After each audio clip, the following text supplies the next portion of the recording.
Oi, oi, tudo bem? Eu aqui mais uma vez com você. Estudar hoje, quinta-feira, a nossa lição da Escola Sabatina, o nosso guia de estudo aqui para falar sobre o santuário, sobre o grande conflito entre Deus e Satanás. E a gente aprendeu um pouquinho mais, né? Sobre esse destino final que toda a humanidade vai passar, tá bom? Então, hoje, quinta-feira, dia 23 de maio, a gente vai falar aqui ó, de Jesus, nosso advogado no juízo. Então, fica comigo até o final, logo após a vinheta. Como eu sempre digo, vale a pena, vale a nossa salvação.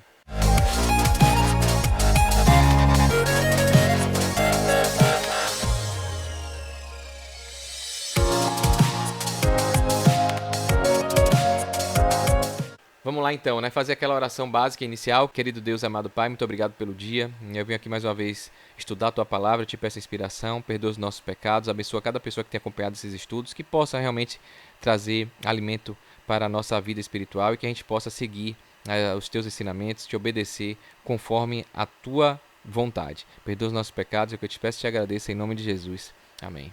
Vamos lá então. Lição 8, a luz do santuário, é o segundo trimestre, né? Abril mais junho de 2024. E aqui, quinta-feira, dia 23, ó, Jesus, nosso advogado no juízo. A lição já começa, o guia começa com uma pergunta, né? Essa semana foi bem assim. Qual é a diferença entre o ministério do sacerdote no santuário terrestre, que Jesus pediu para Moisés fazer, e o ministério de Jesus, que é o sumo sacerdote no santuário celestial? Lá em Hebreus, capítulo 10, do 9 ao 14. Tá pedindo para a gente ler isso. Antes de ler e a gente ver a resposta, aqui é bom interessante a gente recapitular algumas coisas e falar, ó, uma historinha, uma aplicação prática, né?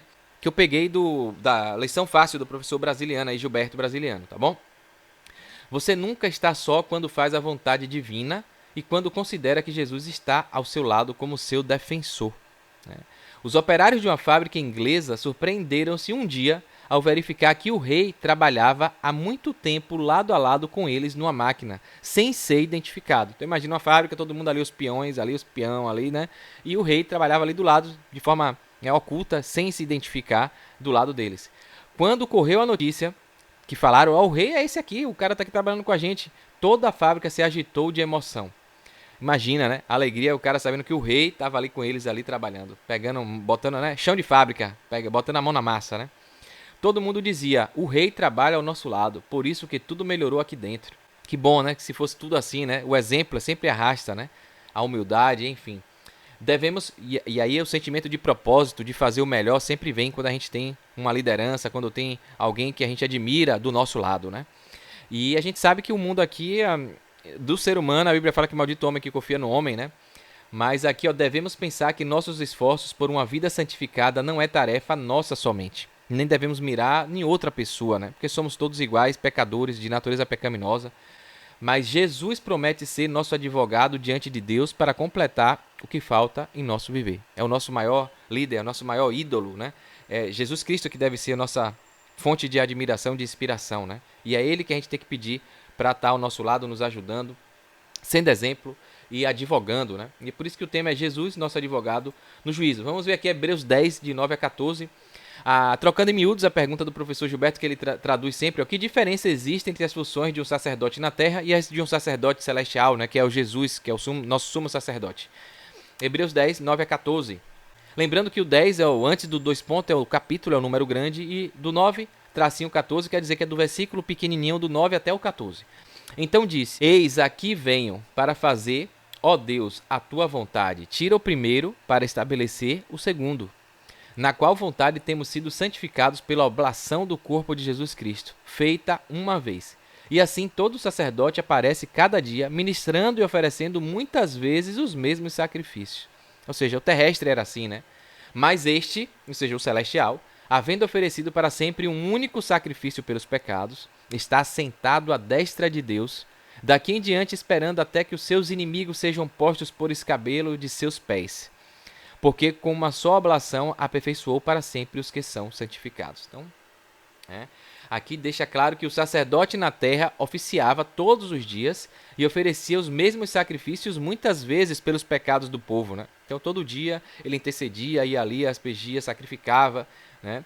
Jesus se ofereceu uma só vez, ele foi suficiente para perdoar, purificar todos os pecados do passado, do presente e dos que ainda virão. Imaginem, né? Poder, porque ele era Deus também, né? Filho de Deus. Então, para sempre nos salvou. Aqui tem um comentário também, ó. O sacrifício perfeito foi demonstrado por Jesus na cruz e foi definitivo. Ali ele derrotou o diabo, derrotou o pecado e derrotou a morte com a sua ressurreição. Uma vitória tripla de substituição e que nos garante agora a vitória de mediação no juízo investigativo, que a gente já falou que é esse momento agora, né, de onde Jesus está no lugar santíssimo intercedendo por nós, ali com o livro da vida, olhando as obras que cada um está fazendo, até o dia da porta da graça se fechar, né, que aconteceu em 22 de outubro de 1844, quando muita gente, a profecia de Daniel se cumpriu, muita gente achou que Jesus ia voltar, e na verdade era essa passagem de Jesus do lugar santo para o lugar santíssimo, tá bom? Então, a profecia tinha sido mal interpretada, um grupo se decepcionou, se apostatou, mas um outro grupo de perseverantes, de estudiosos, inclusive Ellen G. White, começou a reestudar a Bíblia e viu que eles tinham interpretado a ansiedade, a vontade de querer ver Jesus voltar, interpretaram uma coisa errada, até porque a Bíblia fala que não tem dia nem hora, né? Jesus vem como um ladrão, e eles aí começaram a ver que a profecia estava se referindo à passagem de Jesus no santuário celestial, né? Uma vez e só, Jesus morreu na cruz para nos salvar dos pecados. Agora, como sacerdote no céu, ele está no lugar mais sagrado, nos ajudando no juízo. Isso está em 1 João, capítulo 2, no verso 1. Diferente do que acontecia antes, Jesus não precisa oferecer sacrifícios várias vezes. Ele fez isso uma vez por todas e agora está lá para salvar a gente. Está em Hebreus 9, 28. Ele vai voltar para os que esperam por ele, em 2 Timóteo, capítulo 4, no verso 8. Então, ele vai voltar para os que esperam por ele. Então, você tem que aceitar e esperar. Esperar é você fazer a sua parte, né? Sempre eu estou batendo nessa tecla porque tem muita gente que acha que aceitou de boca para fora e está esperando como as virgens nécias, loucas, né? Que a gente viu a parábola das 10 virgens, que não se preparou, não usou o azeite de reserva, o noivo veio e elas ficaram de fora. E ainda ficou, Senhor, mas eu estava aqui e deixa eu entrar. Então, você precisa fazer a sua parte, como as 5 virgens prudentes, né? Você precisa estar obediente, obedecendo a lei, vigilante, né? Cumprindo os mandamentos, seguindo, sendo exemplo, colocando em prática os ensinamentos de Jesus, para você herdar esse direito aí. A escritora Ellen G. White, que é uma profetisa, né, a mais moderna aí que a gente reconhece, ela fala aqui no Meditações Matinais de 1983, na página 58. Nós que caímos por intermédio da transgressão da lei de Deus, temos um advogado junto ao Pai, Jesus Cristo, o justo. Mediante a intercessão de Cristo, a imagem de Deus é renovada na mente, no nosso coração e no nosso caráter, né? Então Jesus, ele aperfeiçoa em nós. Quando a gente pede perdão sincero de coração, a gente confessa, ele se encarrega de colocar em nós, o Espírito Santo também nos ajuda, consolador, né? E coloca na nossa mente, no coração e no caráter, ela renova a imagem de Deus em nós, né? De uma vez por todas, Cristo morreu na cruz como sacrifício perfeito pelo pecado. Seu ministério sacerdotal no santuário celestial nos santifica. Uma vez que adentrou o lugar santíssimo, ele permanece como nosso advogado no juízo. Está lá em João, como a gente já falou. Assim também Cristo, tendo se oferecido uma vez por todas para tirar os pecados de muitos, aparecerá a segunda vez, não para tirar pecados, mas para salvar aqueles que esperam por ele. Está lá em Hebreus 9, 28. Né? E por meio de seu sacrifício e mediação, ele resolveu o problema do pecado. Ele virá outra vez para aqueles que amam a sua vinda, segundo Timóteo 4,8. Foi o que a gente leu ali, só que de uma leitura mais simples, né? Aí o guia traz aqui uma outra pergunta, né? Leia Hebreus capítulo 6, do verso 19 e 20. E aí vem, por que ele nos convida a segui-lo e o que descobrimos à medida que fazemos isso? Por que é que Jesus pede para a gente segui-lo e o que é que a gente descobre quando a gente faz isso, né? Então vamos ver aqui.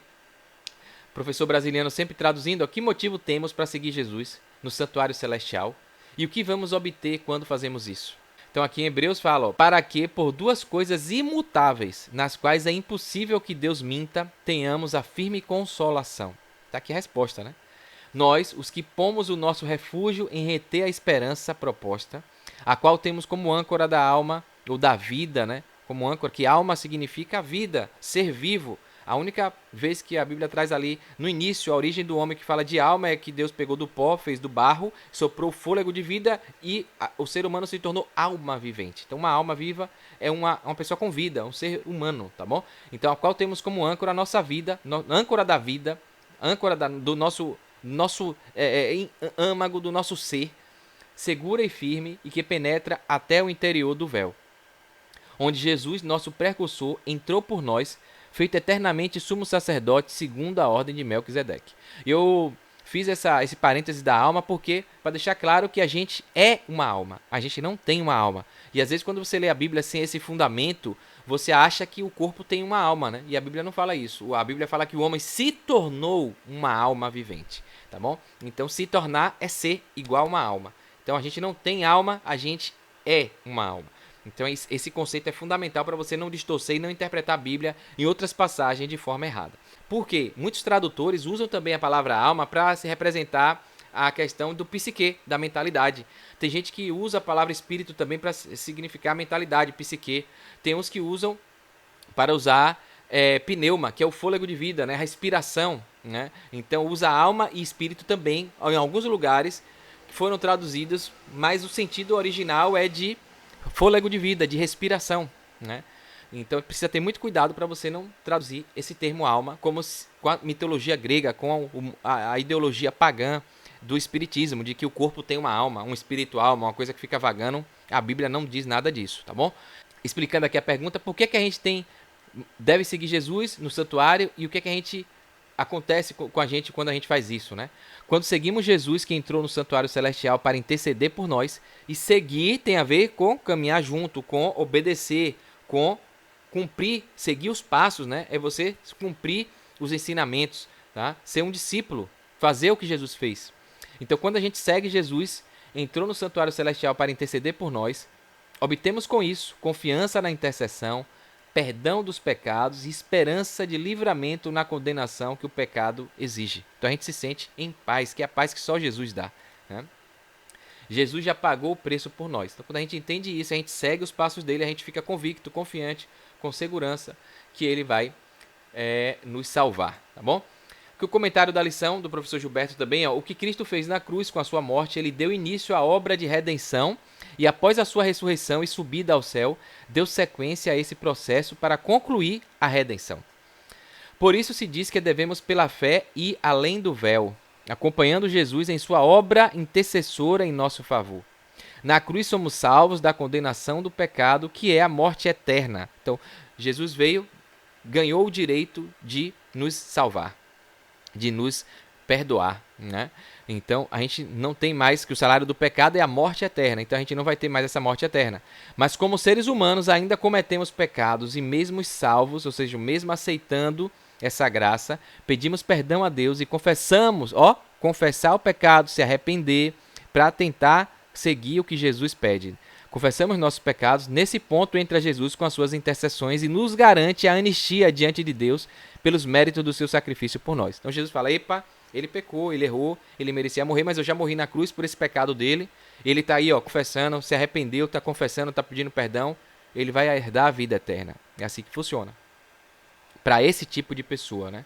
Agora, aquela pessoa que está numa vida de pecado, não está nem aí, diz que aceita, mas continua pecando, não pede perdão, não confessa, acha que está de boa, aí a história muda, tá bom?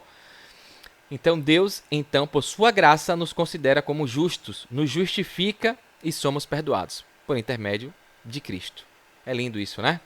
E aqui eu trago novamente essa pergunta que a lição traz, né? Mas que eu já fiz aqui outro dia estudando aqui o guia de estudo, né? Qual é a relação entre a morte de Cristo e sua ajuda no céu? Então, por que ele morreu e por que ele está ajudando a gente no céu? Né? Que a gente já explicou aqui. E a pergunta que eu fiz, né? Se a gente não tivesse o nosso dever, a obrigação de ser obediente, de aceitar, de pedir perdão, de confessar, se a gente não tivesse o nosso dever, só fosse o direito, a graça por direito e não preciso fazer nada, uma vez salvo, salvo para sempre, né? Para que vai ter julgamento? No julgamento é necessário para quê? Então, a gente precisa entender isso aí. Responde aí o que é que você acha, tá bom? A intercessão de Cristo no santuário celestial em favor do ser humano é tão essencial ao plano de redenção como foi sua morte sobre a cruz. Com sua morte, ele iniciou essa obra e, após a ressurreição, ascendeu ao céu para concluí-la. Pela fé, devemos ir além do véu, onde nosso precursor entrou por nós. A gente leu isso, né? Ali se reflete a luz da cruz do Calvário. Ali podemos obter uma compreensão mais clara dos ministérios da redenção. A salvação do ser humano tem custado um preço infinito para o céu. O sacrifício feito equivale aos mais amplos requisitos da lei de Deus que foi violada. Jesus abriu o caminho para o trono do Pai e, por meio de sua mediação, o desejo sincero de todos os que a ele se aproximam pela fé pode ser apresentado a Deus. Olha o que Ellen White coloca no livro Grande Conflito. Olha o dever aqui, ó, o dever. O desejo sincero de todos que se aproximam pela fé, né, que pede perdão, que se confessa. Aí esse vai receber a graça, né? O plano da salvação acaba com um grande conflito e resgata a terra das garras de Satanás. Jesus revelou o amor de Deus a um mundo em necessidade e a um universo expectante. Sua morte revelou a maldade do pecado e ofereceu salvação. Sua intercessão garante os benefícios da expiação aos que estendem a mão para recebê-los. E aqui uma ilustração final. Thomas Shepard foi educado e cresceu num bom lar cristão, mas enquanto frequentava a universidade, caiu numa terrível vida de pecados e drogas. Na manhã de domingo, quando acordou de uma ressaca, um pesado sentimento de tristeza e um forte sentimento de culpa esmagou ao ponto dele bater com a cabeça contra as paredes e tentar se suicidar. Tentar se matar, né? Suicidar-se. Um dia ele ouviu um sermão e, de súbito, compreendeu que Cristo era tudo o que ele precisava. Jesus havia pago pelos seus pecados numa cruz e era agora o seu advogado no céu. Thomas teve uma mudança tão radical. Olha o dever. Quem aceita de verdade, ele se transforma, né? A Bíblia fala que a gente tem que morrer para o nosso eu, carregar o nosso fardo, nosso peso, né? Nossa cruz é matar o nosso mau hábito, nosso estilo de vida errado, levar, enterrar no Calvário, sacrificar na cruz, né? E já não sou mais eu, mas Cristo vive em mim. Morrer para o nosso eu antigo e renascer com um hábito novo, um estilo de vida novo. Ó. Thomas teve uma mudança tão radical que se tornou um pregador e sua mensagem principal era: Jesus me representa no céu diante de Deus como advogado.